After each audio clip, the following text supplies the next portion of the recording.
Estás escuchando el podcast Sangre, Muerte y Placer, una producción de Resiliencia Educativa. Recuerda que nos puedes encontrar en Spotify y Google Podcast.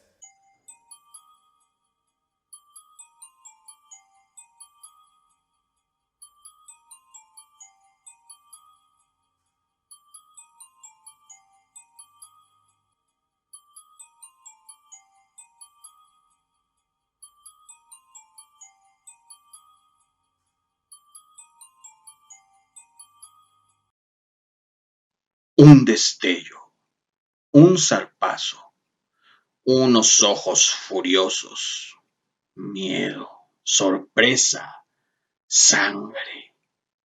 Así eran los ataques de la degolladora de Chimalhuacán, fulminantes, veloces, aunque casi siempre imperfectos. Itzel Nayeli García Montaño atacaba a navaja, se acercaba a sus víctimas por la espalda, la sujetaba con el brazo y con la zurda les lanzaba el tajo directo al cuello. Un total de 7 personas fueron víctimas de los ataques de Itzel. Solo 2 fueron mortales. Itzel Nayeli nació en Chimalhuacán en 1995. Estudió apenas hasta segundo grado de primaria y se casó con tan solo 14 años de edad. Más tarde tuvo un aborto que, a sus escasos 15 años, la condenó a la infertilidad, lo que la hundió en un estado depresivo que desembocó en el consumo diario de alcohol. A los 16, además, comenzó a consumir drogas y a inhalar solventes. En ese estado alterado de conciencia es que Itzel realizaba sus ataques. Eran actos de arrebato y euforia descontrolada, que provenían de alguna de las zonas más oscuras de su propio ser. Regiones destruidas e irreparables de su alma que la convertían en una desconocida incluso para sí misma. Bien, hola, ¿qué tal? Les habla Fernando Palacios. Bienvenidos de nueva cuenta a su podcast Sangre, Muerte y Placer. Recuerden que es una producción de Resiliencia Educativa. Nos pueden escuchar en Spotify, pero si lo que prefieren es el video, también nos encontramos en YouTube. Bien, como cada martes, nuestros expertos forenses analizarán un asesino serial mexicano y en esta ocasión nos toca charlar sobre Itzel Nayeli García Montaño. Esta personita fue bautizada como la degolladora de Chimalhuacán y quien de forma desorganizada cometió al menos que se le conocen 7 agresiones con arma blanca, provocando la muerte de 2 mujeres, quienes serían sus únicas víctimas mortales conocidas. Y pues bien, así es que iniciamos con la licenciada Viviana, quien nos hablará de los primeros años de la vida de Itzel Nayeli. Adelante, Lic. Hola, muy buenas noches. Buenas noches. Aquí estamos de nuevo con otro podcast. Bueno, Itzel. La vida de Itzel fue muy corta, digamos, en libertad. Era una niña, sus vecinos de ahí era una niña, la veían que era una niña tranquila, calmada, era tranquila, calmada, y se me fue la última palabra, perdón. La conocían pues poco como... social, ¿no? Tranquila, ¿no? Ajá, poco social. Era la segunda de 6 hijos que tuvo, no terminó la primaria, nada más estudió el segundo año de primaria y se le dificultaba lo que era leer, escribir, las matemáticas. Su vida ahí en Chimalhuacán, principalmente vivió toda su vida ahí, prácticamente hasta que el tiempo de su detención. Creció, trabajó en la central vendiendo dulces, no tuvo una profesión como tal, pues en sí no Tuvo una vida tranquila, ¿no? De inicio. ajá, pues sí, como puede ser cualquier niño. Bueno, no como Cuando, cualquier niño, pero bueno, a lo mejor era una persona como un poquito antisocial, le costaba un poquito la escuela. Yo creo que es de esas personas que requieren mucho apoyo, pero no lo reciben. No sé, ¿qué opina usted, Lick? puede que sí sea, puede que también lo económico también pueda que haya faltado en su casa, ya que eran 6 hijos, y si vivían en una extrema pobreza, pues prácticamente no le iban a dar estudio a todos. Puede ser también que Sí, sea otro punto. luego la desventaja de eso, ¿no? De esas situaciones. Así es. Muchas gracias, licenciada Viviana, desde Chinameca, Veracruz. Y pues bien, desde Jalapa también participa el licenciado Emilio Aburto Casillas y nos hablará sobre la descripción de sus agresiones y la percepción social que tuvo. Adelante, licenciado Emilio.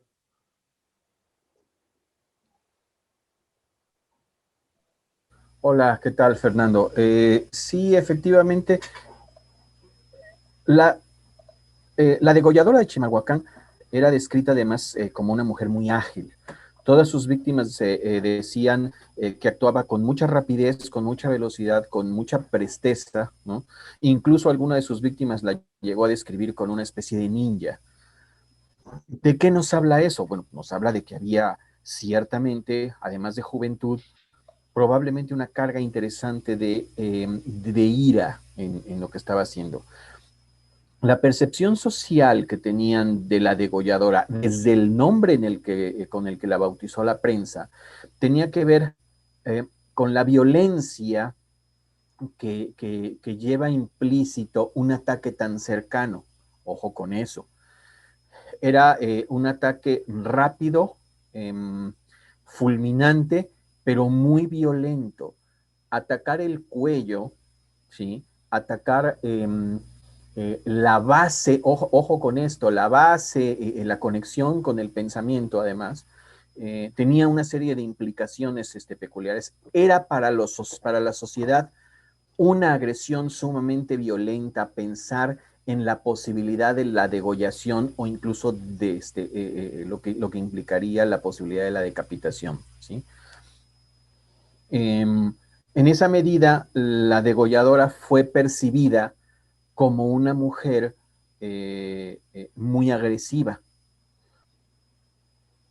Habría que checar las imágenes y las crónicas, cuánta soberbia o cuánto cinismo podía tener a la hora de declarar que hubiese acrecentado más esa percepción de una mujer agresiva, ¿sí?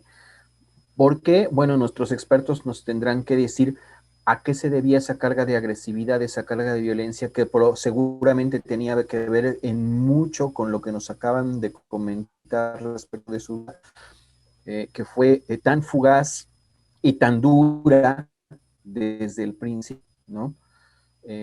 Su relación con el mundo estaba muy fracturada, su relación con su familia. Digo, ella no era precisamente que viviera en una familia feliz, donde huyó de alguna manera del seno familiar desde muy temprana edad. No se sentía bien tratada por la vida, ¿sí? Y seguramente tenía ese enojo hacia lo social y hacia la vida que fue fácilmente percibido en estas formas de agresión tan extremadamente violentas. La velocidad, la, la forma fugaz en que realizaba sus ataques eran percibidos como un acto de extrema violencia.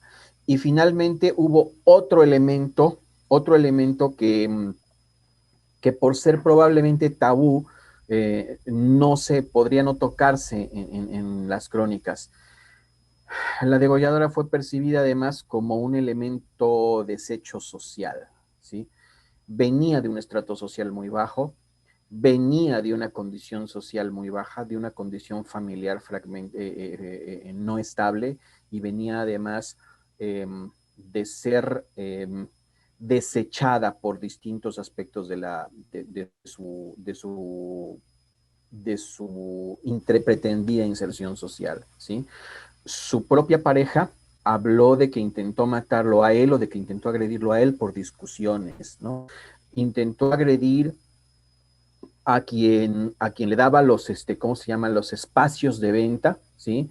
Al líder que le daba los espacios de venta, también declaró que intentó agredirlo a él, igual agrediéndolo con una navaja hacia el cuello. De hecho, ellos fueron quienes la denunciaron y quienes la identificaron como la que estaban buscando. Es decir, al percibirse ella como desechada y orillada de sus propios contextos y estratos sociales, la misma sociedad llegó a vivirla como eso. Es una mujer pobre, es una mujer sin estudios, es una analfabeta. En esa medida, es una mujer cuya formación propicia que sea una ignorante y por lo tanto, por eso es una agresora, por eso es una asesina.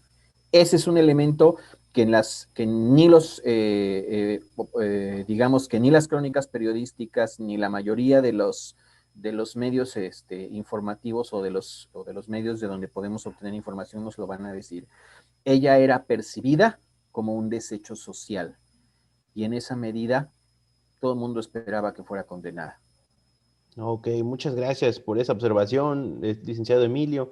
Y pues para continuar, la licenciada Jennifer desde la Ciudad de México nos habla sobre la captura de Itzel y las circunstancias que tuvo la misma. Licenciada, muy buenas noches. Buenas noches, licenciado Fernando. Y pues sí, como comentaba el doctor Emilio, efectivamente, después de una detenida y básicamente muy importante investigación, la agresora pues efectivamente fue detenida por la Procuraduría General de Justicia del Estado. A principios de octubre del 2015, pues ingresaba al penal Nesa, un 2 de octubre de 2015, ¿no? Después de 2 días, pues de gran investigación, es detenida por medio de su domicilio, después de ser denunciado por su propia pareja, como comentaba el doctor Emilio, y un segundo hombre, con quien también trabajaba en el comercio informal. Ambos hombres efectivamente denunciaron que Itzel pues trató de asesinarlos, cortándoles efectivamente pues el cuello. A final del día pues es la degolladora, ¿no? Ella admitió estas 2 agresiones y aceptó haberlas cometido bajo influjo de alcohol y drogas. También uno que otro solvente, así mencionaba. Ambas agresiones pues se habían producido el 13 de septiembre del 2015.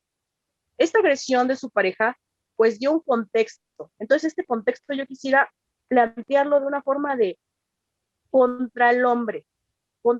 ¿Y este hombre quién era? Pues Jorge, conocido como el líder de los vendedores ambulantes.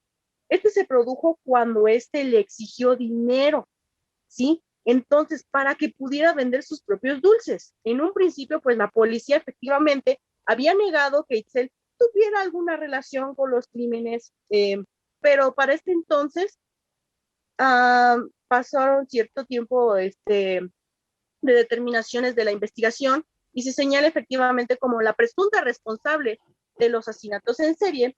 Itzel, pues efectivamente, pues fue condenada a 20 años de prisión, como lo conocemos, por un cargo de intento de asesinato. Y aún está a la espera de ser juzgada por otros cargos. Claro está, pues que se desconocen efectivamente las razones que la motivaron a cometer los crímenes. Algunos especialistas y los criminólogos comentamos que es a base de que efectivamente ella se casó muy joven, tuvo un aborto, este aborto pues le impedía a ella volver a ser madre, podría ser un par de aguas, y según como varias declaraciones comentábamos de los mismos allegados, cuando consumía inhalantes, su comportamiento cambiaba radicalmente, tornándose violenta y desinhibida. Esto da a tanto crecer y suponer que, como comentaban los vecinos y la gente que la conocía, que efectivamente era una chica pues muy tranquila, tú la veías y pues podría ser una persona totalmente normal. Sin embargo, pues al cometer estos hechos cambiaba rotundamente, ¿no? Y se cree que había estado drogada en todos estos ataques, como lo estuvo en las 2 agresiones que ella misma confesó. Pasó el tiempo y pues sí, efectivamente citó su sentencia por 20 años, como lo comentaba, por el delito pues de homicidio en grado de ejecución de violencia imperfecta. Y en total, pues sí, efectivamente se contabilizaron menos de 7 agresiones, resultando pues 2 faltantes de ella, gracias a qué? Pues a la denuncia de su propio cónyuge. Ok, muchísimas gracias, licenciada Jennifer. Ahorita regresamos con usted. Mientras, vamos a continuar con la doctora Olga, quien tiene un asesor externo adicional ahí. Y pues bien, doctora, el odio se volvió crimen en este caso que nos interesa. Ojalá nos pueda compartir desde Jalapa, Veracruz, su opinión respecto al estado mental que tenía Itzel. Bueno, esto conociendo sus antecedentes, como lo fue este antecedente de la violencia familiar o la histerectomía que le realizaron, pudieron haber sido factores, pero usted nos dirá. Buenas noches, doctora.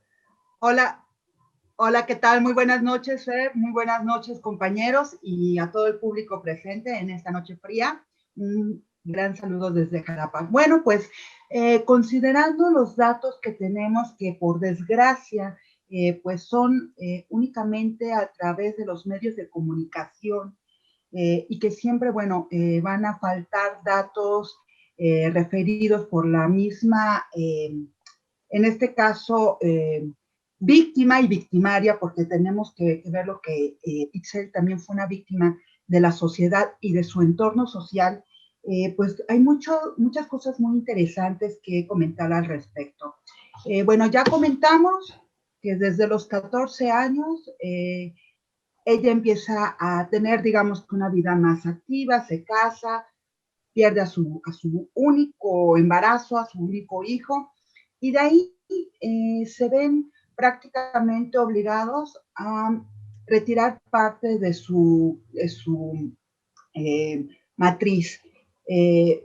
Aunque hablan de que fue una histerectomía a medias, ¿no? Que no fue generalizada, basta y sobra que sí hubo cambios tanto hormonales, ¿no? Es bien importante ver que la conducta de Itzel pues se puede estudiar bajo distintos enfoques, desde un enfoque psicológico, neurológico, hormonal, criminológico sobre todo. Decía el psicólogo Emilio, bueno, es que pertenecía a un grupo marginal del municipio de Chimalhuacán, en donde se le negaron muchas facilidades. Tal vez por la misma pobreza, ella se ve en condiciones de dejar de estudiar. Pero además de todo, aquí hay un factor muy importante, amigos. Realmente fue qué tanto fue parte de la pobreza y qué tanto también fue un problema dentro de la esfera cognitiva el que dejara de estudiar. Refieren que ya una vez adulta poco leía, poco escribía, se le complicaban mucho las matemáticas, había operaciones como divisiones, multiplicaciones que de plano no podía realizar. Entonces yo me atrevo a mencionar que su esfera emocional, su esfera cognitiva y sobre todo su esfera evolutiva estaba completamente afectada, tanto por factores endógenos que fueron desde el punto de vista neurológico a través de la ingesta de drogas, a lo que común y coloquialmente dicen, se moneaba, ¿no? Mojaba algodones, estopa con solventes para poderse drogar. Sabemos que sí hay una reacción neurológica grave. La histerectomía también juega una parte muy importante porque además de todo hay deficiencias hormonales. ¿Cómo le pueden quitar la matriz a una chica de 15 años cuando apenas está funcionando, cuando se está abriendo hormonalmente a la vida? Entonces, claro que esto le debió de haber provocado problemas muy serios de depresión, problemas de ansiedad. Se habla que dentro de la depresión en mujeres que les han retirado la matriz, que se han visto en cirugías de histerectomía, pueden sufrir hasta un 84-85% de depresión estas mujeres, pero es todavía mayor la incidencia de ansiedad en estas mujeres. El modus operandi de esta chica nos refiere de un problema severo de ansiedad, de frustración, de odio. No era solamente matar por matar. Ella quería ver sangre, quería ver que se desangraran sus víctimas. De alguna manera tendríamos que hacer un estudio un poco más ambicioso, tal vez. ¿Qué es lo que buscaba ella desangrando mediante la yugular a sus víctimas? ¿Por qué necesitaba ver que alguien perdiera la vida? Que afortunadamente de entre todos los ataques, pues la gran mayoría pudo sobrevivir, pero siguen siendo causa de estudios, una relación de factores impelentes, ¿no?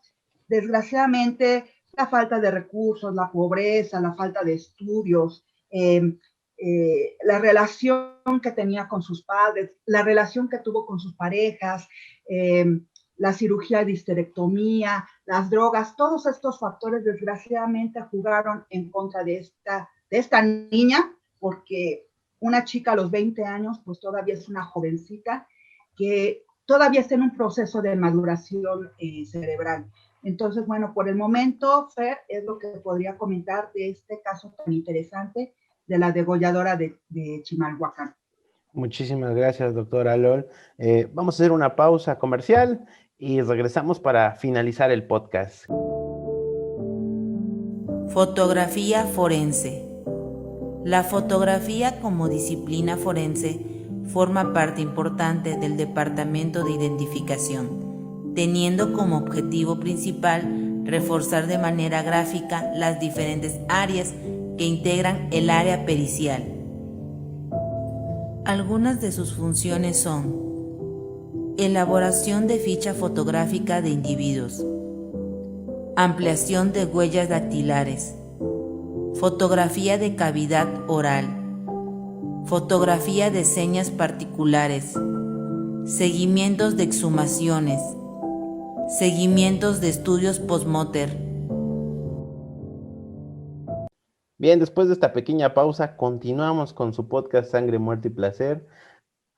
Ahora vamos de nueva cuenta con la licenciada Jennifer, quien nos va a dar una explicación del modus operandi de Itzel y también nos dirá cómo encuadró o cuál es su opinión respecto al tipo de asesina que es esta persona, si es itinerante o si es mixta, porque ya decíamos que pues era desorganizada. Adelante, licenciada Jennifer.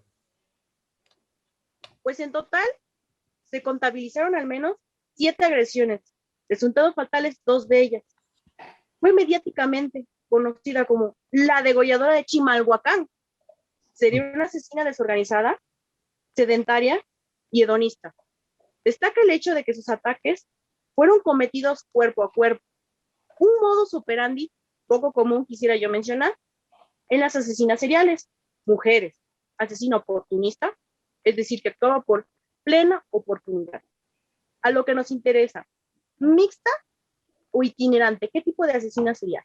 Quisiera yo definir a grandes rasgos que mixtos efectivamente son los asesinos que presentan combinaciones coherentes de rasgos de asesino serial organizado o desorganizado. En general, podría yo comentar que son asesinos que en cierta fase de su carrera criminal pues actúan organizadamente, mientras que en otra actúan desorganizadamente, o bien a lo largo de que su otra carrera criminal de ciertos asesinos o cierto tiempo de periodo del tiempo, la misma manifiesta un orden parcial. ¿A qué me quiero dar a entender con esto? Totalmente incluye ciertos rasgos del asesino desorganizado, y estos son pues realmente una minoría, pues en general son organizados o no son desorganizados. Quisiera yo mezclar en este aspecto el itinerante como un tipo de asesino que comete sus crímenes al menos en 2 lugares en un periodo de tiempo extremadamente corto. Lo que yo quisiera destacar es la diferencia de un asesino múltiple y sus víctimas. Pueden ser causales o desconocidas. Estas también se podría determinar como asesinos relámpago, ¿no? Y el doctor Reséndez me dará la razón, que es los spree killers, ¿no? Los spree killers en este aspecto, pues sí, son itinerantes. Respecto a un perfil, yéndome un poco más lejos, pues efectivamente se le atribuye como ciertas experiencias que marcaron su vida de Itzel cuando tenía 17 años, estaba adolescente, su embarazo extrauterino se complicó efectivamente. Ante esta situación, su pareja pues aseguró que tenía muchas peleas y en general, de acuerdo al modus operandi, regresando, de acuerdo con los especialistas, lo que ella vivió, lo que a ella le fue como una coherencia interpersonal de su ficha criminal, quisiera yo llamarlo así, habría sido por los dos ataques, uno a su pareja provocándole una lesión en la yugular y el otro ataque a su compañero, pues suyo de trabajo, como había explicado anteriormente, porque la maltrataba. Realmente el modus operandi y su firma, como lo comentan algunos asesinos seriales, pues efectivamente fue un homicidio en grado de tentativa. Las lesiones, que si hubo lesiones, actuaba por oportunidad. No tenía una característica realmente especial, solamente pues que era la degolladora.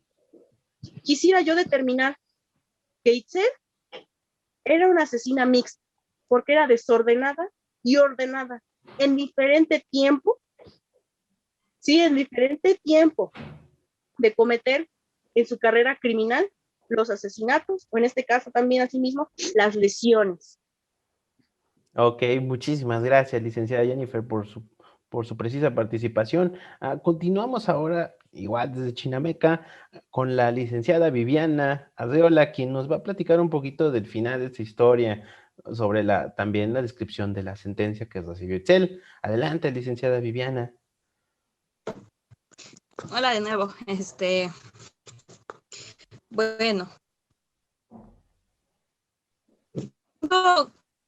en algunas vistas que sí conocía a las personas que atacaba y a veces no, como lo comentaron por ahí, prácticamente ella atacaba bajo las drogas y tomaba mucho alcohol. Y a la hora que la agarraron, pues claramente la licenciada Jennifer ya lo había comentado que fue afuera de su casa. Llegó la fiscalía, en ese entonces era la procuraduría, llegó y la detuvieron. No mostraba nada de arrepentimiento, no mostraba nada de arrepentimiento y nada de eso. Era una chica más que hasta cierto punto quizás disfrutaba lastimar a las personas. Para mí sería eso. A la hora que la detuvieron, pues ella iba normal, como si no hubiese pasado nada en su vida.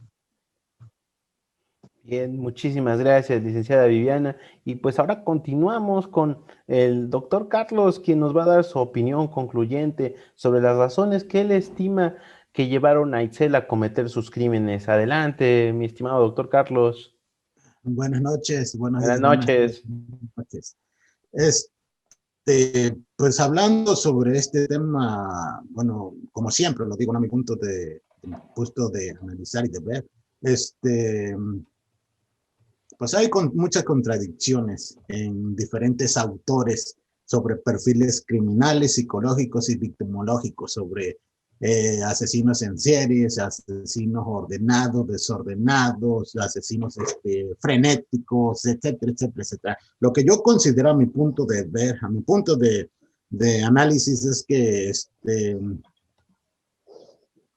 el profesionista criminológico, el psicólogo forense, el perfilador criminal, el perfilador victimológico, necesita ser mexicano, aportar conocimientos, clasificar a este tipo de personas, a nuestro entender, como mexicanos. Porque sin duda alguna, yo estoy analizando y veo que tenemos muchas,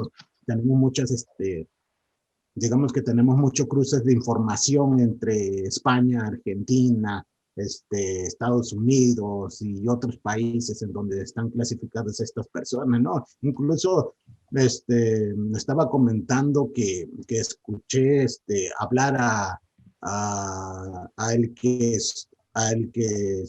sin duda alguna le ha ganado todo respeto. Se le daba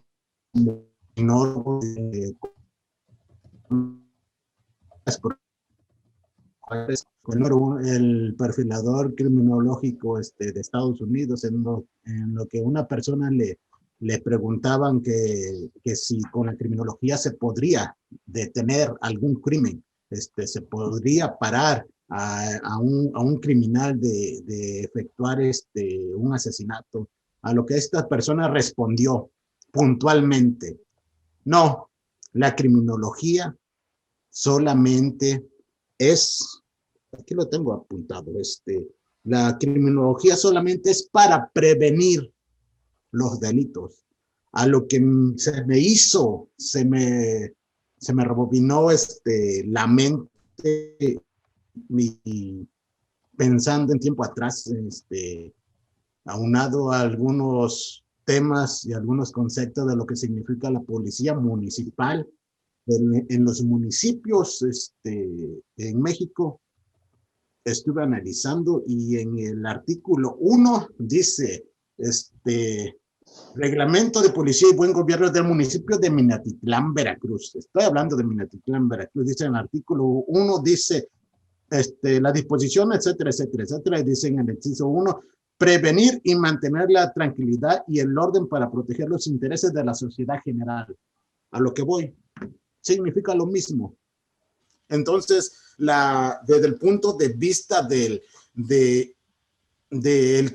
mejor criminólogo del mundo, la criminología es eso, la prevención de delitos. Sí, sí, específicamente eso es. ¿Y qué significa nuestra policía municipal? Igual, lo que hace es prevenir los delitos. Entonces, a lo que yo voy es a que nosotros como mexicanos deberíamos de tener nuestras propias, nuestra propia clasificación, reglamento e ideologías e ideas sobre estas personas, ¿no?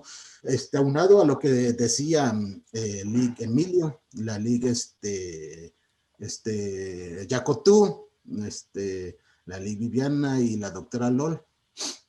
Sí, efectivamente, no podemos determinar si esta persona, llamada Isel Nayeli García Montaño, si no me equivoco, tuviera algunos factores determinantes para poder realizar este tipo de asesinatos. No podemos saber si es el desorden prostámico, como decían, porque ya no pudo tener a su bebé, o por el síndrome, podría ser, algunos lo toman como el síndrome de mujer maltratada, ¿no? Porque igual, según su pareja la maltrataba mucho, ¿no? O podemos también clasificarla dentro del papel de género de la sociedad, porque ya saben que la mujer a través del tiempo ha sido pues denigrada en muchos puntos a través del tiempo, ¿no? Que claro, cabe aclarar que en ningún momento estaremos nosotros como profesionistas de acuerdo con eso, ¿no? Pero sí, efectivamente se ha dado a través del tiempo. Ahora, entre las clasificaciones, como yo veía de un autor español que se llama Vicente Garrido y algo, decía que las mujeres por lo regular son frecuentemente maduras cuando suelen asesinar. Dicen que son cuidadosas, socialmente adaptadas y muy organizadas. No coincide con el perfil de esta persona. Esta persona no era ni madura ni cuidadosa. Digamos, no podría... No retaba a la policía, como lo dicen algunos autores. Digamos que la mujer no actuaba tampoco en compañía, ni nada por el estilo. Se le podría considerar dentro de los asesinos no como un asesino en serie, sino como un asesino frenético, un asesino que mata a víctimas en un periodo de tiempo consecutivo y en 2 o más lugares o en donde se encuentre a la persona que vaya a ser su próxima víctima, ¿no? Y ahora sí que pues el tiempo de asesinato no tiene mucho que ver, ya que esta persona, como lo decía la licenciada Jennifer, solamente mata a cuando se le venga a mente o se le venga esa inercia, ¿no? O ese deseo que tiene de asesinar. Podríamos decir que la asesina sería, a mi punto, a como lo estuve analizando o a como lo estuve leyendo según a los autores de estos libros o de estas perfilaciones que hacen que esta persona podría ser una asesina hedonista que mata por el puro placer que le produce acabar con la vida de otra persona. Eso significa. Ahora, estuve leyendo igual sobre un artículo que salió en un periódico en esas fechas que decía que a lo mejor fue un caso, digamos, un caso político, porque se supone que en ese tiempo iba a haber algún tipo de meeting, o algún tipo de junta sobre esta parte de la Ciudad de México, que no recuerdo el nombre, si alguien ahí por ahí me dice cómo se llamaba, de dónde era esta persona, Chimalhuacán, algo así. Chimalhuacán.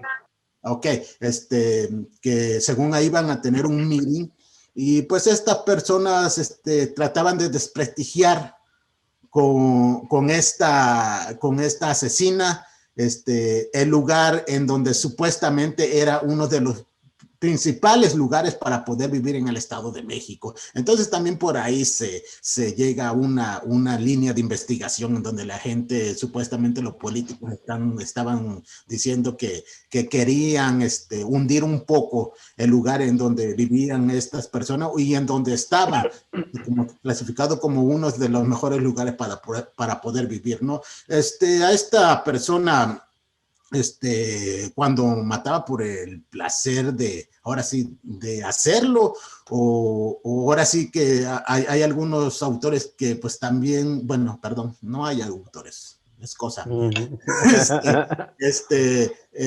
Pues es que hay muchas líneas de investigación, yo considero que una persona como esta no podría trabajar sola, necesitaría otra persona que le estuviera guiando, que le estuviera viendo, ¿no? Que le estuviera echando pitazos puedes darle por aquí y ahí no viene ahí viene esta persona sola o X o Y, no creo que trabajara sola, sinceramente, pero pues ahora sí que los informes policiales son los que describen cómo era esta persona, cuál era sus modus operandi, en la cual se dirigía. Y ahora sí que simplemente entraría dentro de esta categoría a mi punto de ver, a mi muy particular punto de ver. La característica de hedonista suelen ser de 3 tipos. El primero es el asesino que es motivado por la emoción. Hay algunas personas, psicólogos, criminólogos, perfiladores que dicen que por el sencilla razón de la emoción, dice que el asesino se siente motivado cuando mata a alguien, o la víctima tiene que estar consciente para que el asesino siente el máximo placer de ver cómo se extingue esa vida, ¿no? De ver cómo acaba ahora sí con la persona que está asesinando o que está matando, ¿no? El segundo, sé que es motivado por la lujuria, que este asesino es el que tortura o mutila a sus víctimas, ¿no? Y ya como el tercero tenemos como el motivado por beneficios, el que recibe una cierta cantidad de dinero para que pueda cometer este tipo de delitos, ¿no? Que también lo tenemos ahí como clasificado, como pueden ser estas personas que ahorita están entrando mucho en México, los asesinos a sueldo o los ¿Investigadores privados? asesinos en sueldo y los, bueno, Sicarios. Sicarios, exacto. Ah, Sicarios, exacto, asesinos en serio o sicarios, ¿no? Y ahora sí, los conceptos de los asesinos, pues ya sabemos los conceptos que existen, ¿no? Como el misionario, el dominante, los emocionales, los por conveniencia, ¿no? Los cazadores, y pues estoy hablando de esto porque esta persona cazador, que es aquella que busca a sus víctimas a los alrededores de donde vive, no sabemos en dónde vivía, ¿no? Pero sí sabemos que era una cazadora porque buscaba a sus víctimas, ¿no? Como lo decía la Lee Jennifer por ahí, y entre todo esto también, es muy motivante que sí efectivamente la esté clasificando como una asesina mixta, porque a clasificación o a entender de los expertos, esta asesina tenía, digamos, unos conceptos del asesino organizado y un del asesino desorganizado. Entonces, se le diría que era una asesina mixta porque ahora sí que relacionaba algunos puntos del organizado con el no organizado, ¿no? Y el modus operandi, pues se supone, como lo habíamos visto, ¿no? La característica de los sujetos, por lo regular, que esta persona era impulsiva, creo que incompetente socialmente, ya que tenía muchos fracasos, ¿no? En la vida, poco inteligente, se le podría decir, aunque en la mayoría de los casos los diarios o por las vías de comunicación ponen a los asesinos en serie como súper brillantes, más capaces que ahora sí que las personas normales o hasta que los que están estudiados, pero es una forma de vender, ¿no? Es una forma de ahora sí de llegar a la gente, ¿no? Y pues sí, digamos que esta persona era poco inteligente porque su forma o el modo operandi no tenía gran ciencia, más que nada, como ya lo decía por ahí la Viviana, decían que esta persona consumía algún tipo de estupefacientes, de drogas, tomaba, pues por lógica, todo esto conlleva este tipo de reacciones, ¿no? En el ser humano. Y pues ahora sí, que el modo operandi de los asesinos desorganizados más que nada viene en la evidencia de la planificación y por lógica, ¿no? La persona para ser organizada pues no planificaba ahora sí sus acometidos, solamente tenía el impulso de hacerlo y no sabemos si tenía lo que marcan todo un tipo de excitación por hacerlo o solamente porque quería realizar por lo que no se sentía satisfecha o solamente por tener el placer o control de quitarle la vida a una persona. Muchísimas gracias, doctor Carlos. Muy precisas sus palabras y pues no sé si alguien más tenga un comentario adicional, doctora, licenciado Emilio, Viviana. A lo mejor quería seguir la Sí. trayectoria de su hermana, la mayor. Ya. Ajá, sí. Porque a ella la detuvieron, creo que robando. A lo mejor quizás quería seguir el mismo camino que su hermana. Puede ser. A veces el hermano a veces es el único ejemplo que tenemos, ¿no? Y lo queremos seguir. Ok, ¿alguien más? Los ataques que generaba eran por relámpago, eran por la espalda, eran de oportunidad. No esperaba ver qué era lo que sucedía. Era así el ataque que iba. Era directo, iba hacia una punta muy sensible y yugular, quería que fuera muy efectivo y muy probablemente lo hacía en estado de completa euforia.